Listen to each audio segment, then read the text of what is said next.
Welcome back to Chamber Exchange. We want to thank the sponsors that make the show happen. Bank Hometown and St. Vincent Hospital, and very pleased to have with us in our second segment, Kara Walker, who's the Chief Marketing and Communications Officer, and Peg Wheble, who's the Regional Director of Central and Western Mass from Make-A-Wish of Mass and Rhode Island. Welcome. Thank you. Thank you. Good. Well, maybe for somebody who's viewing, maybe they're not fully aware of the mission and scope of work of Make-A-Wish, and I'll let you, Peg, jump in and maybe talk about that. And Kara can add in, or whoever wants to go first. Sure. I'll start. We at Make-A-Wish Massachusetts and Rhode Island, our mission is to grant life-changing wishes for children with critical illnesses. And I think the three most important parts of that are Massachusetts and Rhode Island. We are a local independent organization. We have over 600 children in Mass and Rhode Island right now waiting to have a wish granted. So the need is urgent. The support that we generate here in Mass and Rhode Island goes to kids in our own communities. Critical illness, a lot of people still think that we are an end-of-life organization, which is not at all the case. Mm-hmm. Many of our children go on to either recover or live with their illnesses, and many credit the wish experience with giving them the strength that they needed. And the third is the life-changing piece. So many people know and love us. We're one of the most trusted nonprofits worldwide, but people still don't understand the impact. We have incredible data that says that wishes are proven to have medical benefits.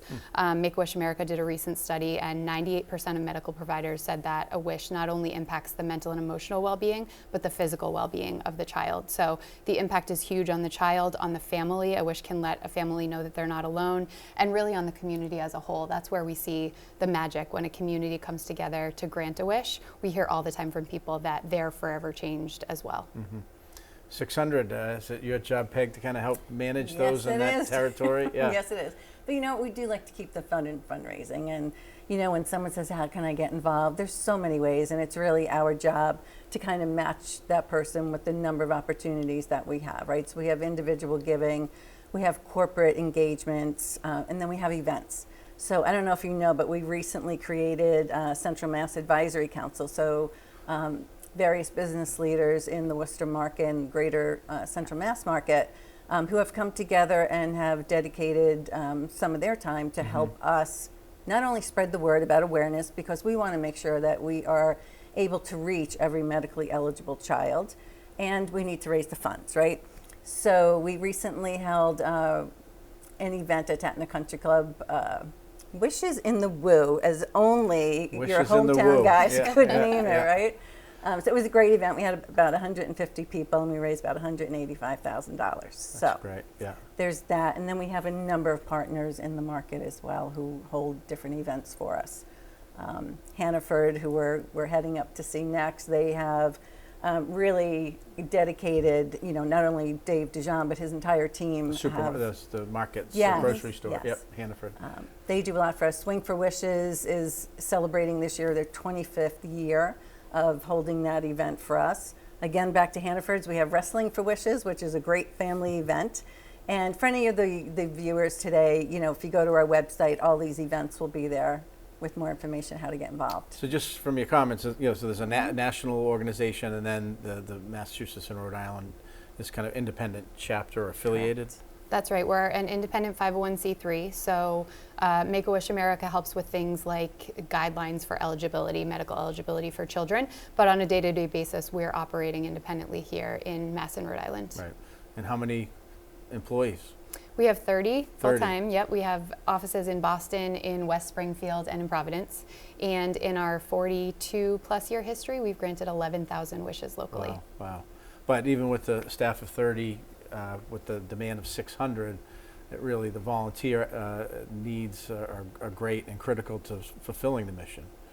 Right, that's our job. Yeah, we have over 600 active volunteers, and what I love about our volunteer program is they're very hands-on. They work directly with the families, they help with wish granting, they keep the families engaged along the way, which is a really important part, and we're always in need of volunteers, particularly bi and multilingual, right. But we're always welcoming new volunteers. You can find out about trainings on our website, and they're the lifeblood of our organization, really.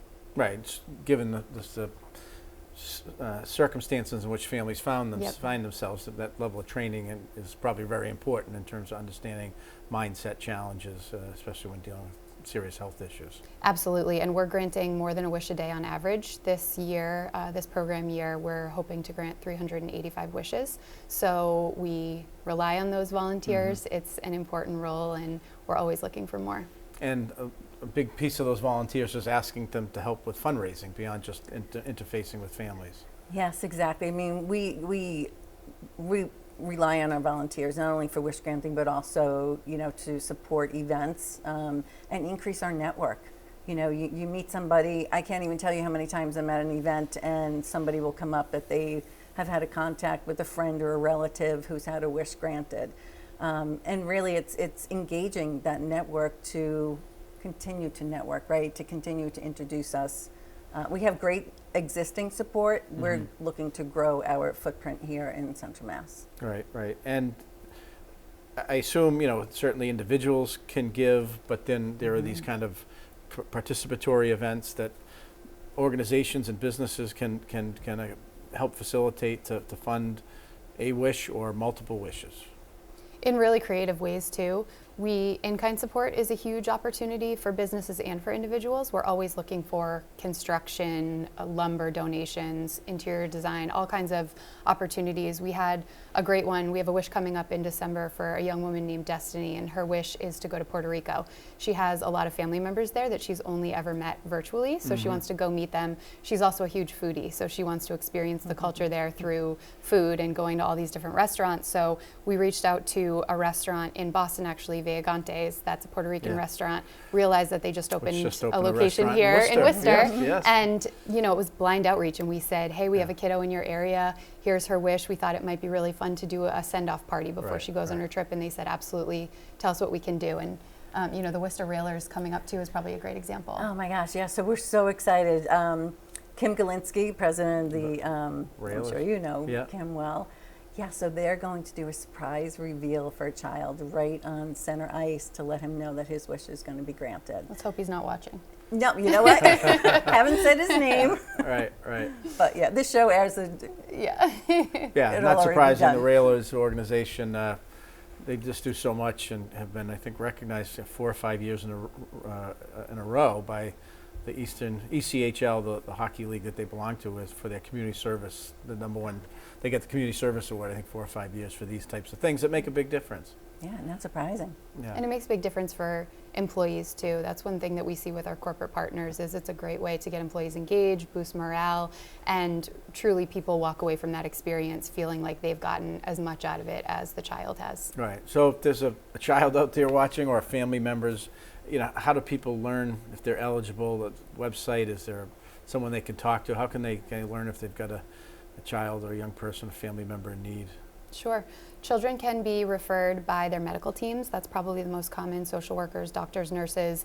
Families can see if they're eligible. There's a process, again, dictated by Make-A-Wish America. But the first step is to go to our website, go to our referral page, start that process, and then once a child is deemed eligible for a wish, that's when the wish granters, our volunteers, step in and kind of take it from there. So I'm sure there's a lot of great stories and moments, but any particular ones over the years that you've worked on that hit you? Oh boy, I guess, you know, and I'll cry with this one because it's been, 20 years, but it's still, to me, it hits the power of a wish, right? So there was a young girl, she was being treated down in New York City at Memorial Sloan Kettering for her illness. So her experience with what I consider to be one of the greatest cities in the world was she was in the vehicle and then she was in the hospital and they would get takeout from Carmine's.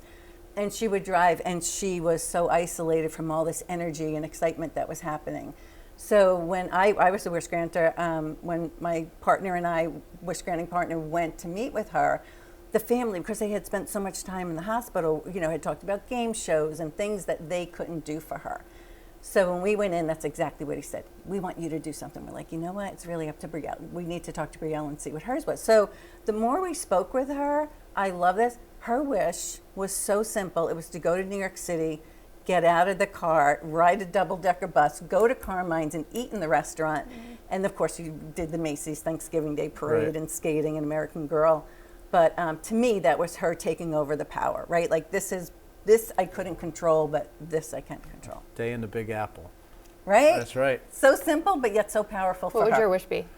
Oh, I don't know. I would have to think about that. But I had some time in the Big Apple in college, so a great city as well. Well, if people can go to the website, which is what? Yeah, wish.org/together, and they can learn about donations, they can learn about in-kind support, volunteering, referrals, everything you need, you can find right there. Great, good stuff. Kara Walker, Chief Marketing and Communications Officer, and Peg Wheble, Regional Director of Central and Western Mass from Make-A-Wish of Mass and Rhode Island. Thanks for coming on, and thanks for the great work you do. Thanks for having Thank us. you so much. Okay, we're going to come back for our last segment. Stay with us. These days, you've got your hands full in life. That's why we help you bank simply and securely with tools like Face ID and Touch ID. It's why we make it easy to make purchases on the go and get cash back while you're at it. Why we help you quickly deposit checks wherever you are.